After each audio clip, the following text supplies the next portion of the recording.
The temperature in the UFC's lightweight and welterweight divisions has never been higher. On one side, we have Islam Makhachev, dominant at 155 lbs, being pressured from all sides to make a definitive decision. Will he move up in weight or continue defending his belt? On the other side, there's Belal Muhammad, who has been blamed for Islam Makhachev's delay in making a decision about his future.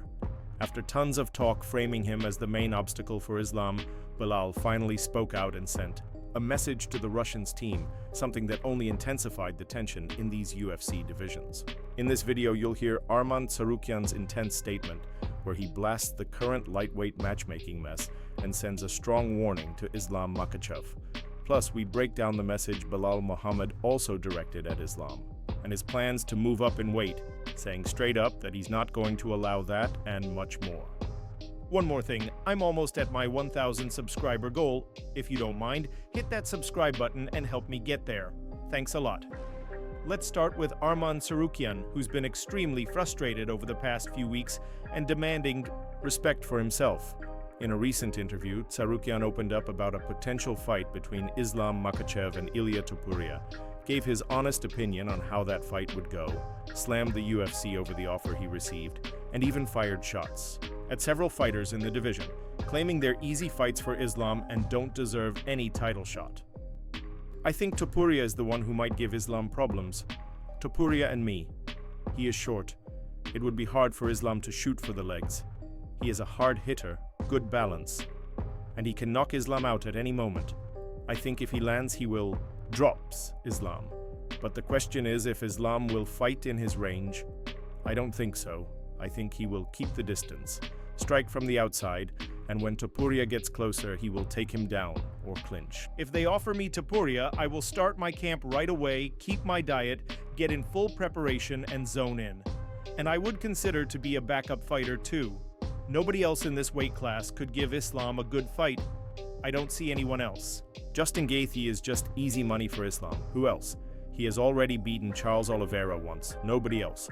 Oliveira lost to me, then beat Michael Chandler, ranked to number 10 and wants to fight for the title. Gaethje lost to Max Holloway, then beat Rafael Fiziev, who was ranked number 12 or 11. Plus he fought on a 4-day notice. It was a close fight, and now he also wants a title shot.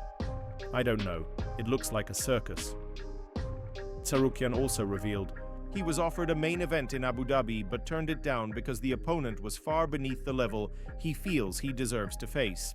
He gave the UFC a blunt response, saying he doesn't fight just for money and that there's a ranked contender he should face, and he's not about to give a free opportunity to someone ranked way below him. They offered me a fight in Abu Dhabi in July, main event of the evening, but I refused because they offered an opponent I didn't want to fight. Gamrot. What's the point? If someone needs it, they need it more than I do. Why did he get such a gift? He's ranked below me, and I didn't see the point in fighting him just for money. There's no point in me to fight him in MMA. I need to fight at least from the top 5 or 6 to win and guarantee myself a title shot next. There's no point in just fighting. I am number 1. Why should I gift a fight to number 10? Nobody gave me such a gift when I was in the top 10. I fought top 9, top 8, top 7, top 5, top 4 before I became number 1. I don't want to give up my rank just like that. The UFC has angered me that they offered me such an opponent. For them, this is disrespectful towards me. I deserve better. I'm ranked number 1. I'm not saying give me a title fight, but give me a number 1 contender fight. As for the future of the division, Tsarukyan was clear about the only situation where Islam could move up a weight class without being seen as a coward avoiding his division. The Armenian also explained why he hasn't booked his next lightweight bout yet. I think Topuria left 145 because they said, okay, we're going to give you title fight.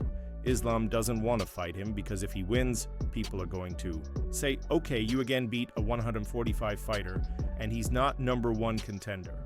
If Islam beats me, then I think he's done with this division. He beat everybody. Just, he got to beat me, and then people can say that. Right now, nobody wants to fight me, because I'm a dangerous fight and I don't have a title. Oliveira wants to fight for the title, Topuria wants to fight, everybody wants to fight for the title, and when the title fight is going to get booked, and then I'm going to get the fight. In MMA, I see no reason to fight just for money. I need to fight a top 5 or a top 6 opponent at a very least to make sure my next fight will be for the title. Meanwhile, Belal Muhammad is sharp and ready to defend his belt against Jack Della Maddalena at UFC 315. He also sent a direct message to Islam Makhachev, who has publicly said he wants to move up and become the welterweight champion, which would mean taking Belal's title. "We've talked about it," he said. "Oh man, you've ruined my plans. It's one of those things." Now they're waiting to see what happens this weekend, but I tell them, I would get your next fight signed because I'm not leaving Montreal without the belt. I'm still gonna be the champ. So start your camp right now. Whoever you have in line, whoever you have in store, you're good. To complete the puzzle, Chael Sonnen shared a laser-focused analysis of Islam Makhachev's situation. According to him, Islam and Khabib's comments that Ilia Topuria needs to prove himself in the lightweight division make no sense, since the Russians want to do the exact same thing in the welterweight division, and someone might say the same thing to Islam soon, creating a major contradiction. Khabib himself said, "This is our problem with it, he has not proven, and when that proof comes, it can only go up and down, and if it goes down, we don't need a win over a guy that's down. So come in and prove it." It's a fair point. Islam would like to go to 170, and he would like to challenge for the championship of the world. So for anybody at 170 to say, "I'm not going to face you because you've yet to prove yourself," do you see where it becomes a problem? And Chael's point definitely makes sense. The Russians are criticizing a move they're planning to make themselves just a few months from now, moving up in weight.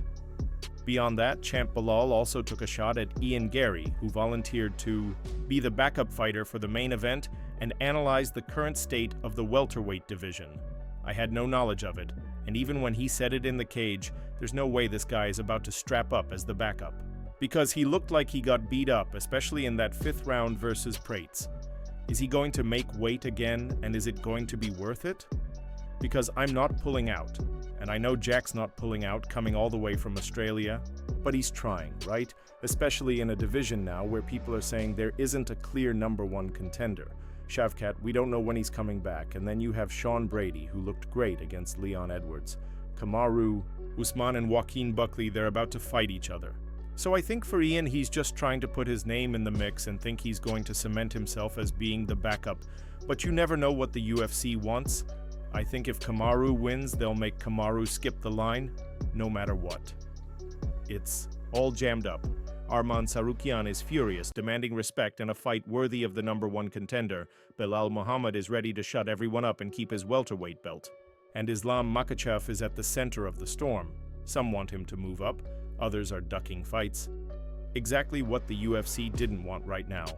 The lightweight division, known as the most competitive in the UFC, is at a standstill, with no official answers and no new fights announced to break the deadlock. Just like Arman Tsarukyan said, Ilia Topuria is indeed a huge problem for Islam Makhachev, and the Georgian could very well shake things up in the lightweight division and possibly knock Islam out in a potential fight between them. But what about you? What do you think the UFC should do? Force Islam Makhachev to fight Ilia Topuria for the lightweight title, regardless of the Belal versus Jack result? Or should the UFC go ahead and push Islam to move up in weight and chase his dream of becoming a 2-division champ? Drop your thoughts down in the comments. Tell me what you would do if you were Dana White. And don't forget to subscribe to the channel to support my work. If you're really into MMA and want to stay on top of everything going on in the fight world, you definitely don't want to miss these 2 other videos that are popping up on your screen right now. They're packed with crucial info, and I'm sure you'll enjoy them, and stay updated on all the latest MMA news. If you like this video, hit that like button and subscribe to the channel to help spread the content. See you next time.